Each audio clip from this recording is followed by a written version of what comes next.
Thank you, Dr. Sanjay, and thank you very much, Safis, for inviting me to talk about. My talk is going to be about transient gestational thyrotoxicosis or hyperthyroidism. And as it's about thyrotoxicosis, I shall also speed up, so therefore we can match. My case presentation, I find my case is much simpler than the cases before. So it's a 27-year-old G1P0 with a single gestation presenting at 10 weeks gestation, complaining of excessive vomiting, which began at 5 weeks of pregnancy. She had lost about 10 pounds, which is approximately 8% of her weight, and TSH was suppressed, and her sister has a history of Graves' disease. Clinical exam, 10 weeks, her vitals were normal, her heart rate was 80, there were no proptosis, lid lag, periorbital edema, thyromegaly, bruit, thyroid nodules, tremor, or hyperreflexia. So we had a diagnosis proposed for transient gestational thyrotoxicosis, and we also treated her as such with just supportive therapy with hydration and antiemetics. Now, her lab at 10 weeks, her HCG was 99,000, which is normal for this time of pregnancy. Her TSH was definitely suppressed, and her total T4 was slightly elevated with a thyroid-stimulating immunoglobulin TSI, which was normal or negative, and a TRAb antibody, which was also negative. So at follow-up with this case, at 14 weeks, she denied tremor, diarrhea, heat intolerance, palpitations, skin, hair, nail changes, or neck pain. The vomiting had resolved with the treatment given to her, and she had regained 4 pounds already. And her lab tests were the following. At 14 weeks, her TSH was still suppressed with a free T4 this time, which had already normalized. So hence, when we look at transient gestational hyperthyroidism, it is the increase in estradiol levels, which increases TBG, both the production and the silylation, which means there is a resulting increase to compensate for total T4 and T3 by the thyroid gland. HCG is a glycoprotein hormone with a common alpha subunit to TSH and a unique beta subunit with considerable homology between the beta subunit of HCG and TSH, which means it can bind to the TSH receptor, stimulating the output of thyroid hormone as a result. So the HCG-mediated hyperthyroidism that we have in our case can be associated with hyperemesis gravidarum, which is characterized by excessive persistent nausea and vomiting that causes weight loss of more than 5%, ketonuria, and typical onset is before 12 weeks of gestation. So in order to differentiate the gestational transient thyrotoxicosis and Graves' disease, these are a few tips. In gestational, there is no personal history of thyroid disease, but in this case, the sister had a history of Graves'.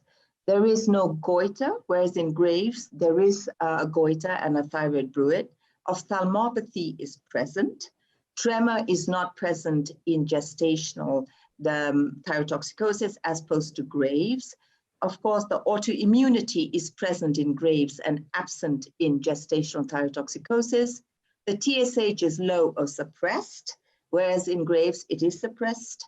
And the resolution is spontaneous in our gestational thyrotoxicosis in the second trimester, whereas in Graves' thyrotoxicosis is much later at 12 to 18 months.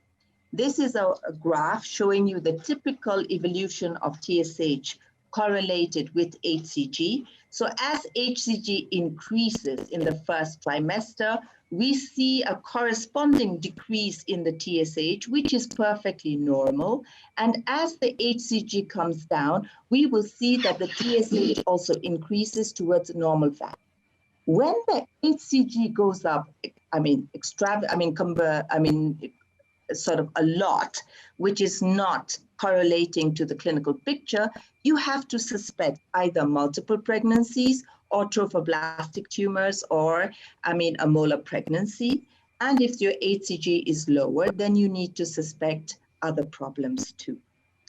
So in conclusion, I'd like to say The lack of symptoms in this patient, a normal exam, a low TSH, a normal FT4, and a negative antibody clarified the diagnosis of gestational transient hyperthyroidism in the setting of hyperemesis gravidarum.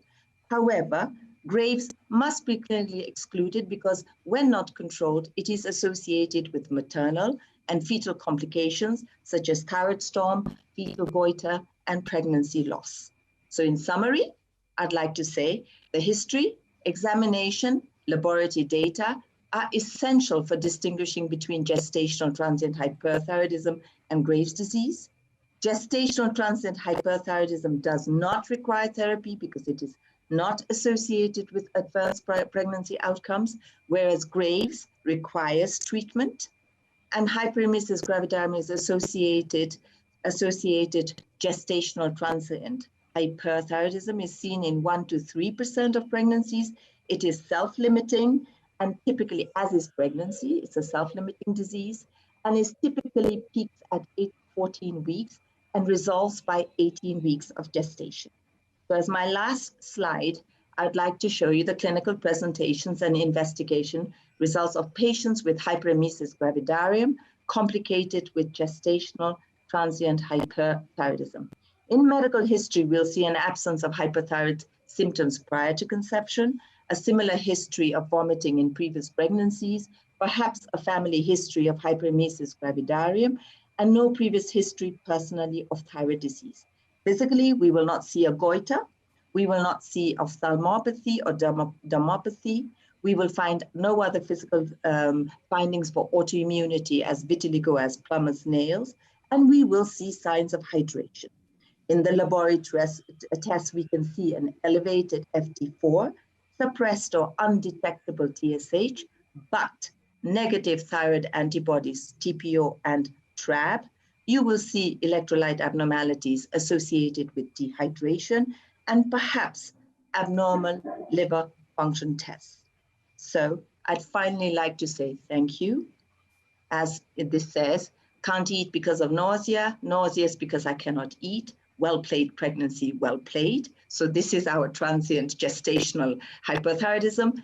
And the other thing is, might not be tonight, tomorrow, or the next day, but everything is gonna be okay. So wait and watch is my message. Thank you.